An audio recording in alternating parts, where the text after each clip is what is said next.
Hi all, ನಾನು Siri. Welcome back to my channel. ಇವತ್ತು ನಾನು ನಿಮಗೆ ಒಂದು ಹೊಸ ರೆಸಿಪಿನ ತೋರಿಸ್ಕೊಡ್ಬೇಕು ಅಂತಿದ್ದೀನಿ. ಬನ್ನಿ ಹಾಗಿದ್ರೆ ಅದೇನು ಅಂತ ನೋಡೋಣ. ನಿಮ್ಮ ಮನೇಲಿ ಮಕ್ಕಳಿದ್ದಾರಾ? ಹಾಗಿದ್ರೆ ನಿಮಗೆ ಈ ರೆಸಿಪಿ ತುಂಬಾ ಯೂಸ್ಫುಲ್ ಆಗುತ್ತೆ. ಈಗಿನ ಮಕ್ಕಳಿಗಂತೂ ಊಟ ಅಂತಂದರೆ ಒಂದು ಮೈಲಿ ದೂರ ಓಡೋಗ್ತಾರೆ. ಅವ್ರಿಗೆ ಏನಿದ್ರು ಅಟ್ರಾಕ್ಟಿವ್ ಆಗಿ ರುಚಿ ರುಚಿಯಾಗಿದ್ದರೆ ಮಾತ್ರನೇ ಅವ್ರು ತಿನ್ನೋದು. ಅವ್ರಿಗೆ ಊಟ ಮಾಡಿಸೋಷ್ಟರಲ್ಲಿ ನಾವು ಊಟ ಮಾಡಿರೋದೆಲ್ಲ ಕರ್ಗೋಗ್ಬಿಟ್ಟಿರುತ್ತೆ. ಹಾಗಾಗಿ ನಾವು ಈ ಥರ ಒಂದು ಸ್ವಲ್ಪ ಎಫರ್ಟ್ ಹಾಕಿ ಏನಾದರೂ ಡಿಫ್ರೆಂಟಾಗಿ ಮಾಡಿಕೊಟ್ರೆ ಅವರು ತಿಂತಾರೆ. ಅವರಿಗೆ ನಾವು ರುಚಿಯಾಗಿ ಮಾಡೋದಷ್ಟೇ ಅಲ್ಲ, ಹೆಲ್ದಿಯಾಗಿಯೂ ಕೊಡೋಕ್ಕೆ ಬಯಸ್ತೀವಲ್ವಾ. ಹಾಗಾಗಿ ಅವ್ರಿಗೆ ತರಕಾರಿನ ನಾವು ಅವ್ರಿಗೆ ಗೊತ್ತಿಲ್ಲದೆ ಹಾಗೆಯೇ ತಿನ್ನಿಸೋದು ತುಂಬಾ ಮುಖ್ಯ ಆಗುತ್ತೆ. ಹಾಗಿದ್ರೆ ಬನ್ನಿ ಇವತ್ತಿನ ರೆಸಿಪಿ ಏನು ಅಂತ ನೋಡೋಣ. ಮೊದಲಿಗೆ ನಾನಿಲ್ಲಿ ಆಲೂಗಡ್ಡೆನ ಕುಕ್ಕರಲ್ಲಿ ಬೇಯಿಸ್ಕೊಳ್ತಾ ಇದ್ದೀನಿ. ಆಲೂಗಡ್ಡೆ ನಿಮಗೆ ಎಷ್ಟು ಬೇಕೋ ಅಷ್ಟು ಇಟ್ಕೋಬೋದು. ನಾನಿಲ್ಲಿ ಒಂದು 5ರಿಂದ 6 ಆಲೂಗಡ್ಡೆನ ಹಾಕ್ಕೊಂಡಿದ್ದೀನಿ. ನಾವು ಆಲೂಗಡ್ಡೆನ ಇಲ್ಲಿ ಸ್ಮ್ಯಾಶ್ ಮಾಡ್ಕೊಳ್ಳೋದ್ರಿಂದ ಒಂದು 5ರಿಂದ 6 ಸಿಟಿನೇ ಹೋಗಿಸ್ಕೊಳ್ಳಿ, ಪರವಾಗಿಲ್ಲ. ಅಂದರೆ ಆಲೂಗಡ್ಡೆ ಗಟ್ಟಿ ಇರಬಾರ್ದಲ್ವ, ಹಾಗಾಗಿ. ನಾನಿಲ್ಲಿ ನೆಕ್ಸ್ಟು ಕ್ಯಾಪ್ಸಿಕಮ್ ತೊಗೊಂಡಿದ್ದೀನಿ. ನಾವು ನಮ್ಮ ಮನೇಲಿ ಯಾವ ತರಕಾರಿ ಇರುತ್ತೆ ಅದನ್ನು ನಾವು ಯೂಸ್ ಮಾಡ್ಕೊಳ್ಬೋದು. ನಮ್ಮ ಮನೇಲಿ ಕ್ಯಾಪ್ಸಿಕಮ್ ಇತ್ತು, ಹಾಗಾಗಿ ನಾನು ಕ್ಯಾಪ್ಸಿಕಮ್ ತೊಗೊಂಡಿದ್ದೀನಿ. ಈರುಳ್ಳಿ ಮತ್ತು ಕ್ಯಾಪ್ಸಿಕಮ್ ಎರಡನ್ನೂ ಸಣ್ಣದಾಗಿ, ಅಂದರೆ ಪೂರ ಸಣ್ಣದಾಗಿಯೇ ಹೆಚ್ಕೊಳ್ಬೇಕು, ಅಂದಾಗನೇ ಅದು ಪರೋಟಕ್ಕೆ ಚೆನ್ನಾಗಿ ಮಾಡೋಕ್ಕೆ ಬರುತ್ತೆ. ನೆಕ್ಸ್ಟ್ ಇಲ್ಲಿ ಒಂದು ಬಾಣಲೆ ತೊಗೊಂಡು ಅದಕ್ಕೆ 1ರಿಂದ 2 ಚಮಚ ಎಣ್ಣೆ ಸೇರಿಸ್ಕೊಂಡು ಸಾಸಿವೆ ಜೀರಿಗೆ ಹಾಕ್ಕೊಂಡಿದ್ದೀನಿ. ನಂತರ ಈರುಳ್ಳಿನ ಹಾಕ್ಕೊತಾ ಇದ್ದೀನಿ. ನಾನಿಲ್ಲಿ ಕರಿಬೇವನ್ನ ಸ್ಕಿಪ್ ಮಾಡ್ತಿದ್ದೀನಿ, ಯಾಕಂತಂದರೆ ಮಕ್ಕಳಿಗೆ ಕರಿಬೇವು ಬಾಯಲ್ಲಿ ಬಂದರೆ ಅವ್ರಿಗೆ ಇಷ್ಟಪಡೋದಿಲ್ವಲ್ಲ, ಹಾಗಾಗಿ ಅದನ್ನು ಸ್ಕಿಪ್ ಮಾಡಿದ್ದೀನಿ. ನೆಕ್ಸ್ಟು ಅರಿಶಿನ ಪುಡಿ ಹಾಕ್ಕೊಂಡಿದ್ದೀನಿ. ಬೇಕು ಅಂತಂದರೆ ನಾವು ಕರಿಬೇವನ್ನ ಸಹ ಸಣ್ಣದಾಗಿ ಹೆಚ್ಕೊಂಡು ಹಾಗೆ ಬೇಯಿಸುವಾಗ ಹಾಕ್ಕೊಳ್ಬೋದು, ತೊಂದರೆ ಏನಿಲ್ಲ. ನಾನಿಲ್ಲಿ ಹಾಕ್ಕೊಂಡಿದ್ದಿಲ್ಲ ಅಷ್ಟೇ. ನೆಕ್ಸ್ಟು ಪನ್ನೀರ್ ತೊಗೊಂಡು ಅದನ್ನು ಗ್ರೇಟ್ ಮಾಡ್ಕೊತಾ ಇದ್ದೀನಿ. ಪನ್ನೀರೂ ಅಷ್ಟೇ, ನಾವು ದೊಡ್ಡದಾಗಿ ಹಾಕಿದರೆ ಮಕ್ಕಳು ತಿನ್ನಲ್ವಲ್ಲ, ಹಾಗಾಗಿ ಈ ಥರ ಮಾಡಿಕೊಂಡ್ರೆ ಅವ್ರಿಗೆ ನಾವು ಹಾಕಿರೋದೇ ಗೊತ್ತಾಗೋದಿಲ್ಲ. ಇದು ಆರೋಗ್ಯಕ್ಕೂ ಸಹ ಒಳ್ಳೆಯದು, ಹಾಗೆ ಇದು ರುಚಿನೂ ಸಹ ಹೆಚ್ಚಿಸುತ್ತಲ್ವ, ಹಾಗಾಗಿ ನಾನಿಲ್ಲಿ ಪನ್ನೀರ್ ಯೂಸ್ ಮಾಡ್ಕೊತಿದ್ದೀನಿ. ಈರುಳ್ಳಿ ಸ್ವಲ್ಪ ಬೆಂದಾದ ನಂತರ ಸ್ವಲ್ಪ ಹಸಿಮೆಣಸಿನ್ಕಾಯಿ ಪೇಸ್ಟ್ ಹಾಕ್ಕೊಂಡಿದ್ದೀನಿ. ತುಂಬ ಏನು ಹಾಕಿಲ್ಲ, 1 ಟೀ ಸ್ಪೂನ್ ಅಷ್ಟು ಹಾಕ್ಕೊಂಡಿದ್ದೀನಿ ಅಷ್ಟೇ, ಮಕ್ಕಳಿಗಲ್ವ ಹಾಗಾಗಿ. ಅದಾದ ನಂತರ ಕ್ಯಾಪ್ಸಿಕಮ್ ಹಾಕ್ಕೊಂಡಿದ್ದೀನಿ. ಕ್ಯಾಪ್ಸಿಕಮು ಅಷ್ಟೇ ಚೆನ್ನಾಗಿ ಫುಲ್ ಸಾಫ್ಟಾಗಿ ಬೇಯಬೇಕು, ಅಷ್ಟೊತ್ತನ ಬೇಯಿಸಿದ್ರೆ ಅದು ಮಕ್ಕಳಿಗೆ ತಿನ್ನೋಕ್ಕೆ ಚೆನ್ನಾಗಿ ಅನಿಸುತ್ತೆ. ನಾವು ಕ್ರಿಸ್ಪಿಯಾಗಿ ಕ್ಯಾಪ್ಸಿಕಮ್ ಹಾಗೆ ಬಿಟ್ಬಿಟ್ರೆ ಮಕ್ಕಳು ತಿನ್ನೋದೇ ಇಲ್ಲ, ಹಾಗಾಗಿ ಚೆನ್ನಾಗಿ ಸಾಫ್ಟ್ ಆಗೋವರೆಗೂ ನಾವು ಬೇಯಿಸ್ಕೊಳ್ಬೇಕಾಗುತ್ತೆ ಅದನ್ನೆಲ್ಲನೂ.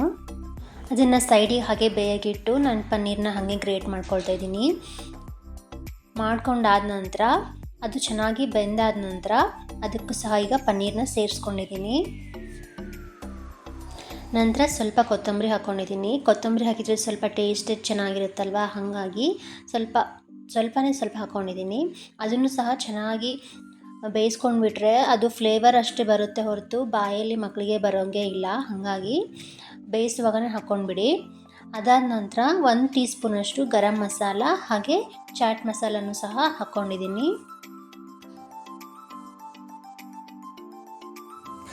ಇಲ್ಲಿ ನಾನು ಸ್ವಲ್ಪ ಕೊಬ್ಬರಿ ಪುಡಿನ ಸೇರಿಸ್ಕೊತಿದ್ದೀನಿ. ಇದು ಆಪ್ಷನಲ್ಲು, ಬೇಕು ಅಂದರೆ ಹಾಕ್ಕೋಬೋದು, ಇಲ್ಲಾಂದರೆ ಇಲ್ಲ. ಕೊಬ್ಬರಿ ಪುಡಿ ಹಾಕಿದಷ್ಟು ಸ್ವಲ್ಪ ರುಚಿ ಚೆನ್ನಾಗಾಗುತ್ತೆ, ಹಾಗಾಗಿ ಸ್ವಲ್ಪನೇ ಹಾಕ್ಕೊಂಡಿದ್ದೀನಿ. ಆಯಿತು, ಸ್ಟಫಿಂಗ್ ರೆಡಿ ಆಯಿತು. ಇವಾಗ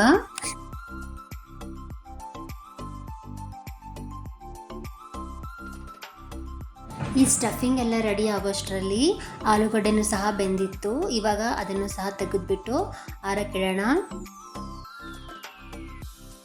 ಆಲೂಗಡ್ಡೆ ಎಷ್ಟು ಚೆನ್ನಾಗಿ ಬೆಂದಿರುತ್ತೋ ಅಷ್ಟು ಚೆನ್ನಾಗಿ ನಾವು ಅದನ್ನು ಸ್ಮ್ಯಾಶ್ ಮಾಡ್ಕೊಳ್ಬೋದು. ಅದನ್ನು ಇವಾಗ ಆರಕ್ಕೆ ಇಟ್ಕೊತಾ ಇದ್ದೀನಿ. ಅದು ಚೆನ್ನಾಗಿ ಆರಿದ ಮೇಲೆ ಎಲ್ಲ ಸಿಪ್ಪೆನೂ ತೆಗೆದು ಅದನ್ನು ಚೆನ್ನಾಗಿ ಸ್ಮ್ಯಾಶ್ ಮಾಡ್ಕೊಳ್ಬೇಕು. ಆಲೂಗಡ್ಡೆ ಬೇಗ ಆರಬೇಕಂತಂದರೆ ನಾವು ತಣ್ಣೀರಲ್ಲಿ ಹಾಕ್ಕೋಬೋದು. ಇವಾಗ ಚೆನ್ನಾಗಿ ಸ್ಮ್ಯಾಶ್ ಮಾಡ್ಕೊಳ್ಳಿ, ಒಂದು ಸಹ ಗಂಟಿರಬಾರ್ದು, ಯಾಕಂತಂದರೆ ನಾವು ಈ ಆಲೂಗಡ್ಡೆನ ಗೋಧಿ ಹಿಟ್ಟಲ್ಲಿ ಹಾಕ್ಕೊಂಡು ಮಿಕ್ಸ್ ಮಾಡ್ಕೊಳ್ಬೇಕು. ಅದಾದಮೇಲೆ ಅದನ್ನು ನಾವು ಲಟ್ಟಿಸ್ಕೊಳ್ಬೇಕಲ್ವಾ, ಲಟ್ಟಿಸ್ಕೊಳ್ಬೇಕಾದ್ರೆ ಆಲೂಗಡ್ಡೆ ಬಂದರೆ ಚೆನ್ನಾಗಿ ತೆಳ್ಳಗಾಗಿ ಲಟ್ಟಿಸ್ಕೊಳ್ಳೋಕೆ ಬರೋದಿಲ್ಲ, ಹಾಗಾಗಿ ತುಂಬ ಎಲ್ಲ ಅಷ್ಟು ಸ್ಮ್ಯಾಶ್ ಆಗೋ ಹಾಗೆ ನಾವು ಆಲೂಗಡ್ಡೆನ ಚೆನ್ನಾಗಿ ಸ್ಮ್ಯಾಶ್ ಮಾಡ್ಕೊಳ್ಬೇಕು.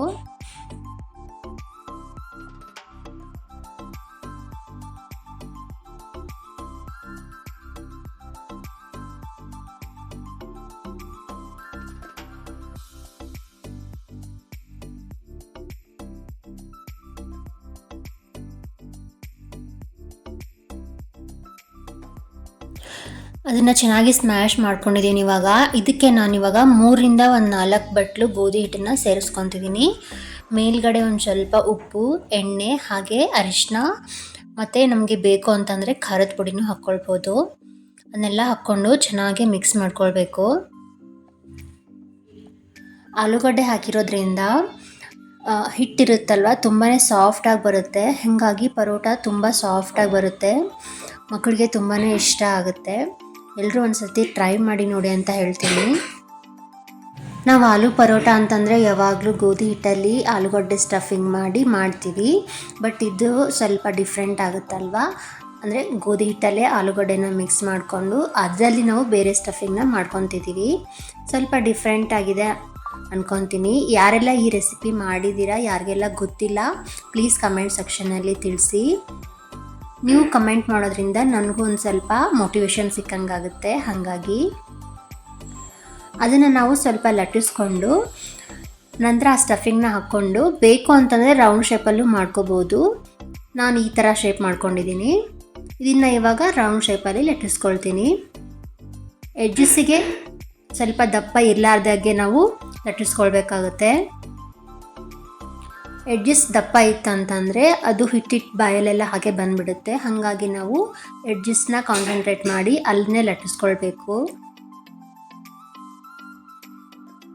ಫಸ್ಟ್ ಸಾರಿ ಮಾಡುವಾಗ ಯಾರಿಗೂ ಬರೋದಿಲ್ಲ. ಅದನ್ನೇ ನಾವು ಪದೇ ಪದೇ ಮಾಡೋದ್ರಿಂದ ಎಲ್ಲರೂ ಕಲಿಬಹುದು. ಹೇಳ್ತಾರಲ್ಲ, ಕಲಿಯೋವರೆಗೂ ಬ್ರಹ್ಮವಿದ್ಯೆ, ಕಲಿತ ಮೇಲೆ ಕೋತಿ ವಿದ್ಯೆ ಅಂತ. ಹಾಗೆ ಹಂಚಿಗೆ ಇವಾಗ ಸ್ವಲ್ಪ ಎಣ್ಣೆ ಹಾಕ್ಕೊಂಡು ಎಲ್ಲ ಕಡೆ ಚೆನ್ನಾಗಿ ಸ್ಪ್ರೆಡ್ ಮಾಡ್ಕೊಂಡಿದ್ದೀನಿ. ಅಂದರೆ ಅಂಟ್ಕೊಳ್ಬಾರ್ದು ಅಂತ. ಎಲ್ಲದಕ್ಕೂ ಹಾಕಬೇಕಂತೇನಿಲ್ಲ. ನಾವು ಫಸ್ಟ್ ಒಂದು ಮಾತ್ರ ಸ್ವಲ್ಪ ಎಣ್ಣೆನ ಜಾಸ್ತಿ ಹಾಕ್ಕೊಳ್ಬೇಕಾಗುತ್ತೆ. ಆಮೇಲೆ ಎಣ್ಣೆ ಹಾಕ್ದೇನೂ ಹಾಗೆ ಹಾಕಿದರೆ ಪರವಾಗಿಲ್ಲ, ಅದೇನು ಅಂಟ್ಕೊಳ್ಳೋದಿಲ್ಲ. ಫಸ್ಟ್ ಒಂದು ಸ್ವಲ್ಪ ಅಂಟ್ಕೊಳ್ಳುತ್ತಂತ ಹಾಕಿದ್ದೀನಿ ಅಷ್ಟೇ. ನೋಡಿ, ಒಳಗಡೆ ಸ್ಟಫಿಂಗ್ ಎಲ್ಲೂ ಮೇಲೆ ಬಂದಿಲ್ಲ, ಪರೋಟ ಹರಿದಿಲ್ಲ. ಅಂದರೆ ನಾವು ಅದನ್ನು ಸಣ್ಣದಾಗಿ ಹೆಚ್ಕೊಂಡು ಹಾಗೆ ಚೆನ್ನಾಗಿ ಬೇಯಿಸ್ಕೊಂಡಿದ್ವಲ್ಲ, ಹಾಗಾಗಿ ಅದು ಯಾವುದೂ ಬಿಟ್ಕೊಂಡಿಲ್ಲ ಹೊರಗಡೆ. ಅದರಲ್ಲಿ ತರಕಾರಿ ಇದೆ ಅಂತ ಮಕ್ಕಳಿಗೆ ಗೊತ್ತೇ ಆಗೋದಿಲ್ಲ, ಹಾಗಾಗಿರುತ್ತೆ. ನಿಜವಾಗ್ಲೂ ತುಂಬಾ ಚೆನ್ನಾಗಿ ಬಂದಿತ್ತು. ಎಲ್ಲರೂ ಒಂದ್ಸರಿ ಟ್ರೈ ಮಾಡಿ ಕಮೆಂಟ್ ಸೆಕ್ಷನಲ್ಲಿ ಪ್ಲೀಸ್ ಕಮೆಂಟ್ ಮಾಡಿ ತಿಳಿಸಿ ಹೇಗೆ ಬಂದಿತ್ತು ಅಂತ. ಇದ್ರ ಜೊತೆ ಮಕ್ಕಳ ಫೇವ್ರೇಟ್ ಟೊಮ್ಯಾಟೊ ಸಾಸ್ ಹಾಕ್ಕೊಂಡ್ರಂತೂ ಚಪ್ಪರಿಸ್ಕೊಂಡು ತಿಂತಾರೆ. ಇಲ್ಲದೆ ಅಂದರೆ ನಾವು ಮೊಸರು ಕೂಡ ಹಾಕ್ಕೊಳ್ಬೋದು. ಇದಾಗಿತ್ತು ಇವತ್ತಿನ ವಿಡಿಯೋ. ಮತ್ತು ನೆಕ್ಸ್ಟ್ ವಿಡಿಯೋದಲ್ಲಿ ಸಿಗ್ತೀನಿ. Thank you.